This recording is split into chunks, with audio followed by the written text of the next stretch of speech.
এখানেও 1:13 রাত, প্রায় 1:30টার আশেপাশে হতে চললো। কলকাতা থেকে যেই গাড়িগুলো মালদা টাউনের উপর দিয়ে যাচ্ছে, আমরা যেহেতু শিয়ালদাতে উঠিনি, আমরা নৈহাটি থেকে গাড়ি বোট করেছিলাম, কিন্তু প্রচুর ভিড়, মানে গাড়িতে এমন ভিড় নিঃশ্বাস নেওয়ার জায়গা নেই। তো এই নৈহাটি থেকে এসে নবদ্বীপে নামলাম 5টা 20 সকালবেলায়। নবদ্বীপটা ছাড়বে, নবদ্বীপ ধাম বালুরঘাট এক্সপ্রেস। নবদ্বীপ থেকে যেহেতু ছাড়বে, তো এখান থেকে মোটামুটি জায়গা পাওয়ার চান্স বেশি।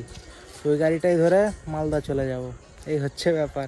তো এতবার কলকাতা থেকে আসি, কোনোবার এরকম ব্রেক জার্নি করতে হয়নি, কিন্তু আজকে করতে হলো, নিঃশ্বাস নেওয়ার জায়গা ছিল না। আজকে আমরা অনবোর্ড ছিলাম train number 13190 Sealdah Balurghat express. আমি বেসিক্যালি কলকাতা থেকে বাড়ি মানে মালদা আসার সময় গৌড় এক্সপ্রেসই ধরে থাকি, কিন্তু যেহেতু আজকে গৌড় এক্সপ্রেসের মানে জেনারেলে এত পরিমাণ ভিড় হয়েছিল, প্রত্যেকটা গেটে গামছা দিয়ে বেঁধে রাখা হয়েছিল, প্রচুর লোক।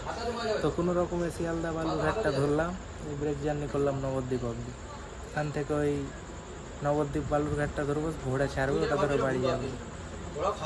একটা কথা বলে রাখছি, এখন ভোটের সময় যারা আসবেন একটু সাবধানে আসবেন, আর পারলে রিজার্ভেশন করে আসবেন। স্লিপার জেনারেল সব প্যাক।